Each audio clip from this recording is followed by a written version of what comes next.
Hello! This is story time in many tree houses today here in Zion's National Park. And just a few days ago, it was April Fool's, one of my favorites. My kids will not even answer the phone on that day. But this is a story that is not a joke. It is not an April Fool's. It's about someone that got left out. And this is a lot about bullying, too. It is called the cool bean. You know, beans in Easter. You get lots of jelly beans for Easter. It's written by Jory John and Pete Oswald. Watch out. Here comes the cool beans. The cool beans.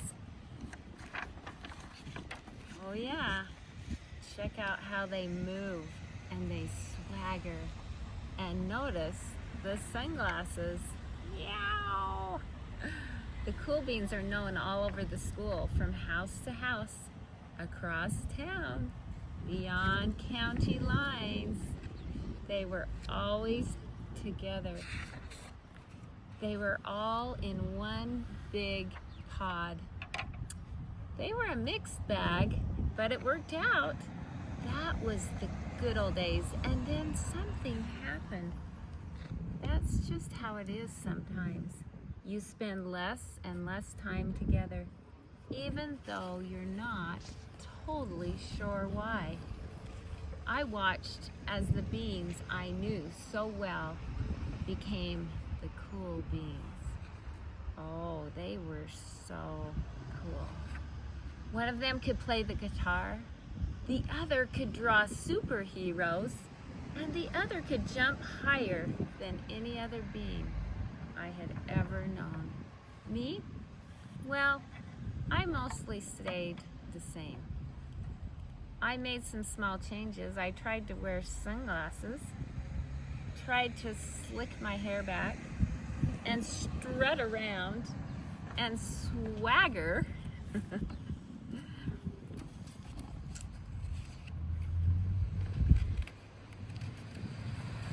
see if we can get this in the wind.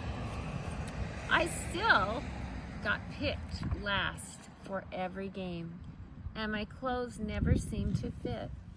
I snorted when I laughed, and I walked right into things.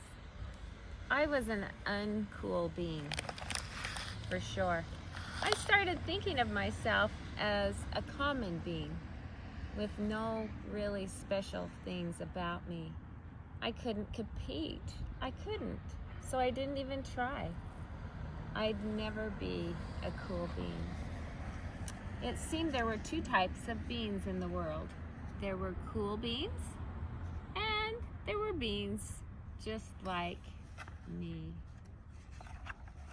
The days all went together, and I lived my life as things were just okay. I took tests, and I ate lunches mostly by myself. The cool beans continued to be cool. I mean, I sure missed them, but it's not like I was going to say anything. I felt like all the coolness had gotten in the way of our friendship. And that's how it went until one day I was at lunch and I dropped my lunch all over my shoes. Then something sort of miraculous happened. Out of nowhere, one of the cool beans helped me clean it up. He didn't even say anything. He just gave me a nod. That was it. Later, I went out on the playground. I tripped and scraped my knee, and I cried a little bit, and everybody saw me.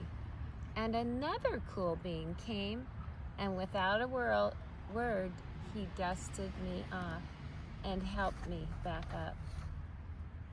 That afternoon, I was sitting in my class, and I wasn't really paying attention. I guess I didn't even notice, but the teacher had called on me, and everyone was staring at me. No one said anything. And then everyone started to laugh at me. That was it. After today, I was a has-been. But then one of the cool beans stood up and came over and whispered, "Hey, the teacher asked you to read from page 32. And then she gave me a quick wink and went back to her seat. It was a small gesture, but it was also everything. I walked home with a smile on my face. I smiled all through dinner. That day made all the difference. It was a day that could have been really, really bad. But with kindness from the cool beans, it was really, really wonderful. It gave me confidence. That confidence began to grow. Somebody had my back, or somebody's had my back. After that, I started hanging out with the cool beans again. Not all the time, but sometimes. At lunch, after school, even on the weekends. Throughout all of this, I realized it's not about how you look or any of that silly stuff. It's about a wink or a nod or a smile at just the right moment. It's about dusting someone off and helping them get up again and pointing them in the right direction. Now, that is cool. Now I'm going to go to another Easter book. I've got my Easter eggs. They're rolling all around on the table. This is called Bunny Trouble, and it's written by Hans Wilhelm. Once there was a rabbit who was kind of different from any other rabbit. The rabbits were in charge of decorating the Easter eggs, and that's what you'll be doing pretty soon.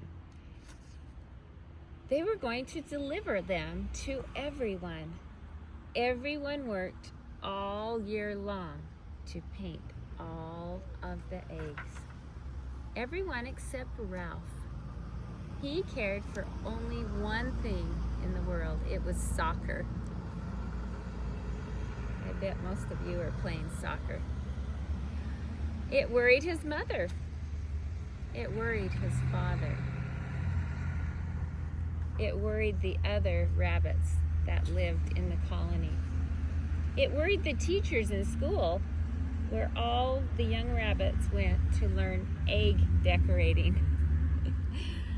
Where was Ralph while everyone was working in the classroom? He was out working on his fancy footwork. It worried his sister Liza, especially when he ruined her birthday party. Liza loved Ralph more than anyone else in the world, but she knew that one day this would get him into trouble. He just didn't fit in. Each year, as Easter approached, everyone got busier and busier. The chickens laid more eggs, the painters, the jelly bean makers, and the basket stuffers all worked overtime. Ralph had to work too, but he had a hard time keeping his mind on the job. Instead, he was thinking about place kicks, and one time, over went a whole full basket of eggs. The exhausted chickens groaned. The rabbits shouted at Ralph, "Go play soccer on that other side of the trees so we can finish our work." Ralph was glad to go. He went off by himself on the other side of the forest. That night he did not come home. His mother started to cry. Where could he be? And with Easter only 2 days away, what are we going to do? Morning came and still Ralph had not come home. Liza slipped out to find him. She found him not far away. He was locked up in a cage. A farmer had caught him while he was practicing his dribble And the coach always told us to look where we're going and not at our feet. And all of a sudden, he was trapped. She ran back past the busy rabbits, calling, "Mom, Mom, we need to save Ralph. The farmer caught him and is going to make him into Easter dinner." Oh, I knew that bunny. He would play soccer, and I knew he was going to get in trouble. So Mama followed Liza to Ralph's cage. It had thick black bars and a heavy big lock. He could not get out. How would he ever get out? Oh, what are we going to do? Well, I think I can get the lock open. Liza worked for hours, but the lock would not open. The door would not open. "If I ever get out," said Ralph, "I promise I will never play soccer again." "No, Ralph, you want to be a soccer player, and you will, but you have to help with the eggs too, and not be such a nuisance," said his mother. Ralph knew they were right. He promised that he would do what they said. Hours went by. Suddenly, Liza said, "I've got an idea. I know a trick." Liza and Mom ran all the way home, and soon Liza was back, carrying a bundle under her arms. She squeezed it through the bars in Ralph's cage. Then she whispered the plan. The next morning, there was a big gathering around the cage.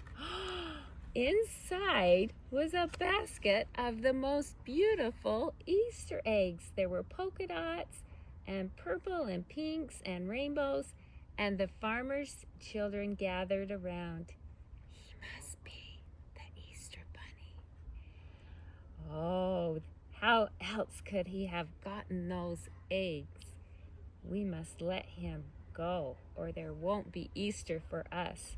So the farmer opened the cage, and Ralph ran home as fast as he could. He did not forget Liza's words. He did try harder with his painting. Ralph even became very, very honored for his special design, which he did far better than anyone else. This design and almost as well as his kicking, passing, and scoring.